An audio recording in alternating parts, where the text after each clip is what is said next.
मार्गशीर्ष अमावस्या की व्रत कथा कथा इस प्रकार है। एक नगर में गरीब ब्राह्मण परिवार रहता था। उस परिवार में पति पत्नी और उसकी एक पुत्री थी। समय गुजरने के साथ साथ पुत्री धीरे धीरे बड़ी होने लगी। वह कन्या सुंदर, संस्कारवान और गुणवान थी, लेकिन गरीब होने की वजह से उसकी शादी नहीं हो पा रही थी। एक दिन उस ब्राह्मण के घर एक साधु महाराज जी आए। कन्या ने साधु की खूब सेवा की। साधु उस कन्या के सेवा भाव से इतने प्रसन्न हुए कि उस कन्या को उन्होंने लंबी आयु का आशीर्वाद दिया, लेकिन साथ में ये भी कहा कि इस कन्या के हाथ में विवाह योग्य रेखा नहीं है। तब ब्राह्मण दंपत्ति ने साधु से इसका उपाय पूछा। साधु महाराज ने कुछ देर सोचने के बाद अपनी अंतर्दृष्टि में ध्यान करके बताया कि यहाँ से कुछ दूरी पर एक गांव में सोना नाम की धोबिन महिला अपने बेटे और बहू के साथ रहती है, जो संस्कार संपन्न तथा पतिपरायण है।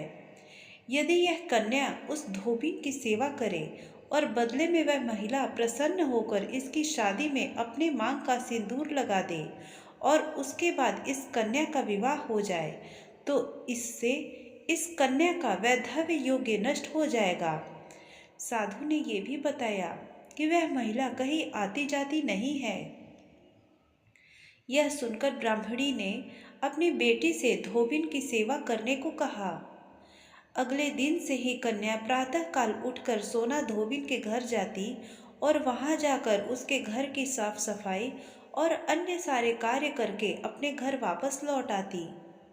एक दिन सोना धोबिन ने अपनी बहू से पूछा कि तुम तो सुबह ही सारे काम कर लेती हो और मुझे पता ही नहीं चलता।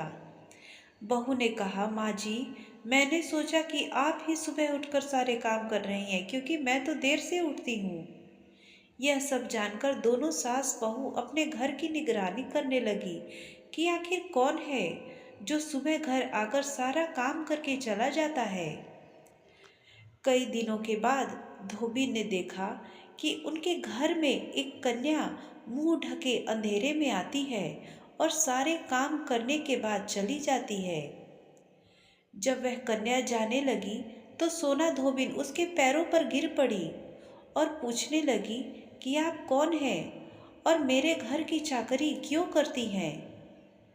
तब कन्या ने साधु द्वारा कही बात सोना धोबिन को बताई। सोना धोबिन पतिपरायण थी और उसमें तेज था। वह उस कन्या की मदद करने के लिए तैयार हो गई। सोना धोबिन के पति थोड़ा अस्वस्थ थे। उसने अपनी बहू से अपने लौट आने तक घर पर ही रहने को कहा।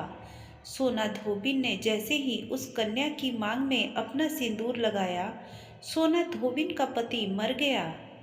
उसे इस बात का पता भी चल गया। सोना धोबिन उस दिन अपने घर से निराजल ही चली थी, यह सोचकर कि रास्ते में उसे कहीं पीपल का पेड़ मिलेगा तो वह उसे भंवरी देकर और परिक्रमा करके ही जल ग्रहण करेगी। उस दिन अमावस्या थी। ब्राह्मण के घर से मिले पुए पकवान की जगह सोना धोबिन ने ईंट के टुकड़ों से 108 बार भंवरी देकर 108 बार पीपल के पेड़ की परिक्रमा की और उसके बाद ही जल ग्रहण किया। ऐसा करते ही सोना धोबिन का पति फिर से जीवित हो गया। श्री हरि विष्णु देवाय नमः।